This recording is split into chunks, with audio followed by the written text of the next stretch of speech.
Do you ever get that feeling? Like your whole life is just happening on fast forward. Oh, definitely. You're rushing through work, rushing dinner, and even when you finally, sit down, your brain's still going a mile a minute. Yeah. Guilt about yesterday, stress about tomorrow. Exactly. It's that feeling the sources talk about, isn't it? That you're kind of squandering this amazing opportunity life because you're never fully there. Right. Never fully committed to the spreadsheet or, the chat with your kid. You're always half somewhere else. And it's not just a feeling, it actually affects our happiness measurably. That's the kicker. Yeah. The sources bring up this big Harvard study from 2010. Oh, yeah, I remember reading about that one. It found we spend, get this, about 47% of our waking hours with our minds wandering. Just gone. Wow. Almost half the time. And here's the crucial bit. That mind wandering, the whole monkey mind thing, it directly correlates with being unhappy. So we're basically spending nearly half our day practicing being miserable. Pretty much, yeah. It sounds harsh, but that's what the data suggests. 47%. That is just staggering. Yeah. Nearly half our conscious lives lost to thoughts that aren't even connected to what's happening right now. Okay, so this is why today's deep dive feels so important. We're really getting into the art of mindfulness. And how it connects to simple living, right? Exactly. Exploring how these tiny, really low-effort daily actions can actually start to shift your focus, your well-being in a big way. Yeah, our mission today is basically to pull out the most practical, easiest to implement stuff from all this expert material. Things you can actually do. Right. We're trying to unpack how you consciously shift gears, how you move from that reactive autopilot fast brain. Which runs what, like 95% of our behavior? Something like that, yeah. Moving from that to the more deliberate, focused, slow brain. Okay, let's unpack that term. Mindfulness. We hear it everywhere. Yeah. But what is it, really? Beyond just, be present. Well, at its core, it's described as this basic human ability. The ability to be fully present, aware of what's happening right now. Senses, thoughts, feelings. But without getting totally swept away or judging it all. Critically, it's not about stopping your thoughts. That's impossible. Right, you can't just switch off your brain. Exactly. It's more about observing those thoughts, seeing them, acknowledging them as just mental events passing through, and then gently bringing your focus back. So it's this constant practice, noticing you've drifted, reeling yourself back in gently. But doesn't that sound exhausting, like another thing to fail at? That's the common trap. And that's why Jon Kabat-Zinn's definition is so helpful. He nails it. What does he say? He calls it awareness that arises through paying attention, on purpose, in the present moment, non-judgmentally. Okay, on purpose and non-judgmentally. Those seem key. They're everything. Non-judgmentally is the secret sauce, really. You see the mind wandering not as a failure, nope. You see it as, oh, okay, another chance to practice awareness. Reframing it. Exactly. And the on-purpose part, that makes it a skill, something you actively train, like building a muscle. And the payoff for training this mental muscle seems pretty huge.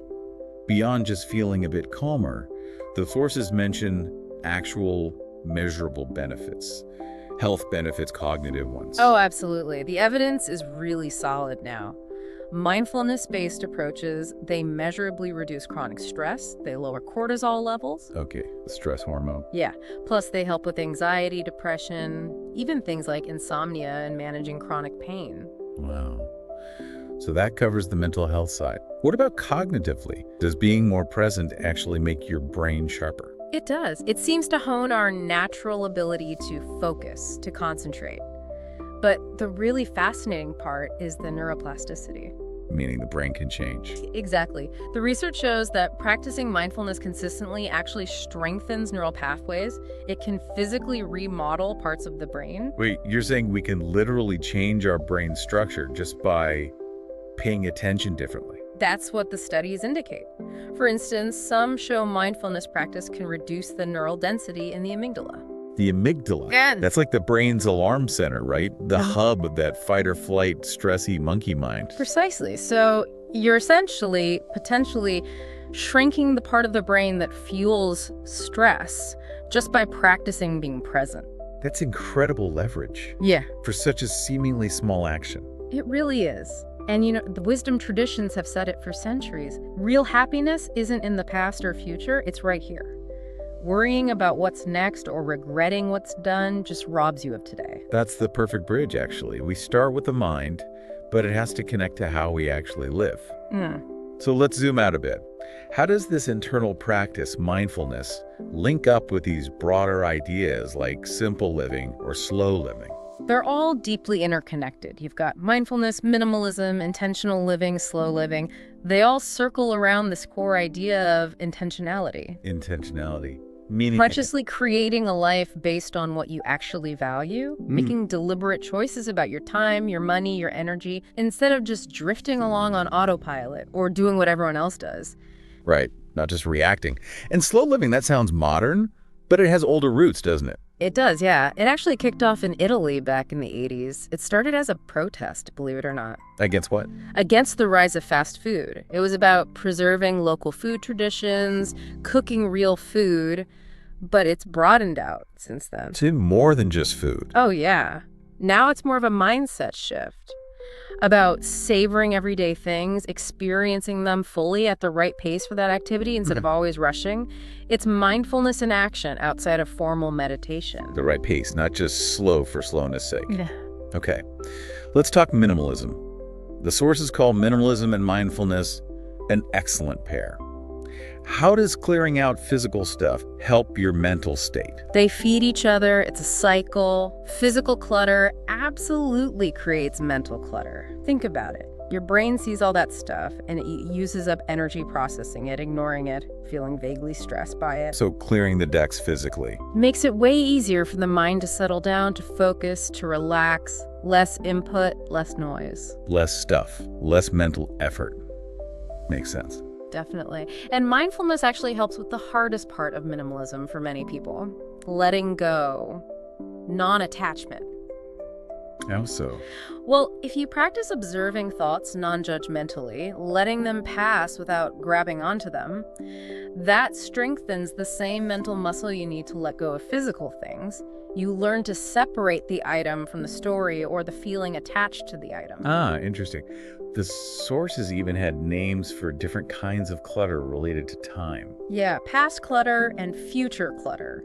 Past clutter is stuff you keep out of obligation or nostalgia for a past self. Stuff you used to love. Right, and future clutter is all that just-in-case stuff.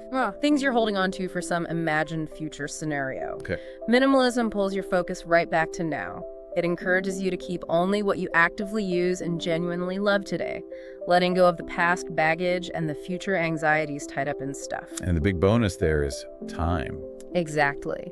Owning less means less time spent managing, cleaning, organizing, shopping for, paying for stuff. Which frees up. Mental space. Actual time in your schedule. It creates the margin you need to actually choose to be mindful to do those present activities. That space, that margin, feels crucial. Okay, theory is great, but let's get practical. How do we actually start activating this intentional, slow brain day to day? What are some super low effort practices the sources suggest? Things we can weave into what we already do? Right. The goal isn't necessarily hour-long meditation sessions right off the bat. It's about these micro-practices, turning autopilot moments into intentional ones. Like morning rituals. Yeah. These seem like a good place to start. Definitely. They set the tone. So, suggestion 1, before you even swing your legs out of bed, just take 3 slow, deep breaths. Just 3. Just 3. It's simple, quiets the mind a little, boosts oxygen to the brain before the day floods in. Okay, I can do 3 breaths, then what? Then maybe set an intention. Ask yourself, what's my intention for today? Could be anything simple. Be patient. Stay grounded. Notice beauty. Just a little anchor. A touchstone for the day? Exactly. Revisit it later. And then your morning coffee or tea, huge opportunity. Instead of scrolling while it brews. Right. Or chugging it down. Try sipping it slowly. Really pay attention. The taste, the warmth in your hands, the smell. Notice the sound of the kettle. fully engage with that moment. Okay, turning routine into ritual. I like the idea, too, of using those annoying moments, like commuting. That's usually prime stress time. Perfect example. Use red lights as a trigger every time you stop. Take one deep breath. Consciously relax your jaw, your shoulders. Release that tension you didn't even know you were holding. A red light reset. Yeah. Same when you're waiting for the elevator, waiting for a meeting to start. Instead of checking your phone, just relax your face muscles. Jaw, forehead, eyelids. Just soften. Little pauses built in. And engaging the senses seems key for pulling yourself back to now. Absolutely. The senses are your direct line to the present moment. Smell, touch, sight, taste, sound. Use them deliberately. Like in the shower. Great example. Spend maybe just 1 minute really feeling the water, the pressure, the temperature. Listen to the sound it makes, hitting the tiles, hitting your skin. Instead of planning your day. Right. Or eating. How often do we just shovel food in? Try chewing slowly. Pay attention to the texture, crunchy, smooth. The taste, sweet, salty, spicy. The temperature. That probably helps with knowing when you're actually full, too. Big time.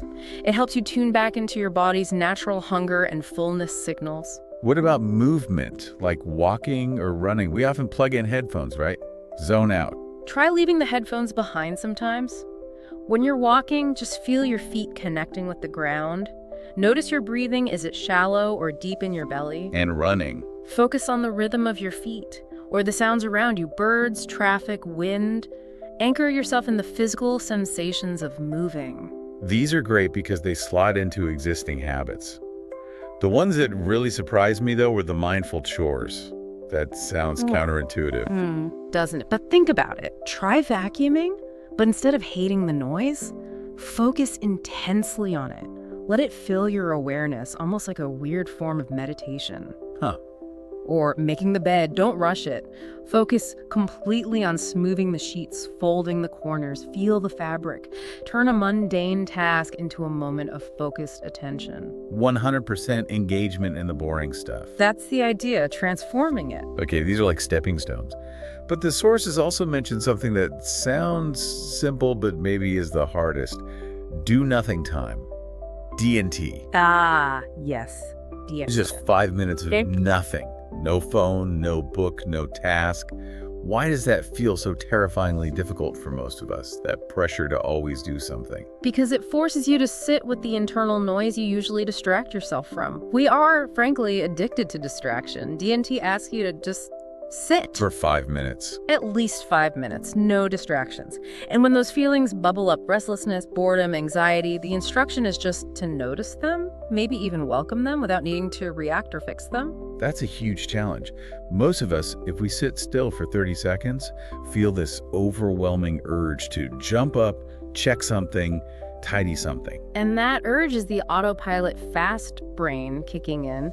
D&T is maybe the ultimate intentional practice because you're training yourself to tolerate discomfort, to observe the mind's habits without immediately obeying them. Learning that restlessness won't actually kill you. Exactly. You just watch it come and go. Okay, so we've covered a lot. We've gone from the brain science behind being present right through to dozens of these really practical, low-effort ways to weave mindfulness into even the busiest day. It feels like a pretty comprehensive toolkit. It really is. But the key thing to remember, always, is that this is a skill. It's a practice, not a destination you arrive at. You don't suddenly become mindful and stay that way forever. Nope. As one of the monks mentioned in the sources put it, and I love this, the hardest practice is often the simplest one. Constantly reminding yourself. What's that? You don't have to look for something extraordinary, but just enjoy the ordinary. Finding the profound in the mundane. That feels like the real core of activating that intentional slow brain, doesn't it? Absolutely. It's about waking up to the life you're already living. So if you want to stop running on autopilot, maybe starting right now. Pick one tiny, ordinary, daily task. Maybe putting on your shoes in a few minutes. Maybe it's drinking your next glass of water. And just for that moment, dedicate 100% of your awareness to it. All your senses. What single small, ordinary thing will you choose to transform into a fully present experience right now?